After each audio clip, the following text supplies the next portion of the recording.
The system as we have it now protects Wyoming from being told what to do by New York City and New York State every time. In your recommendation for a fix, does Wyoming just get put out of the mix?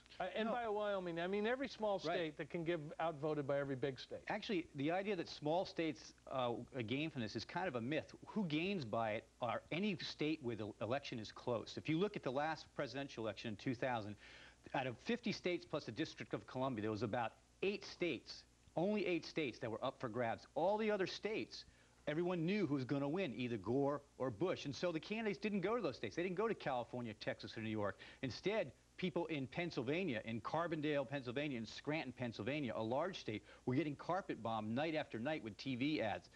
Places like Florida were getting a lot of attention. Wyoming didn't get any attention in the presidential election. Everyone knew that George W. Bush would win it. So it's kind of this myth that we have. It's really but Wyoming, and I'm using Wyoming just as an example, felt protected that that it was not going to have the coastal blue states, as they've been described, dictating who was going to end up president.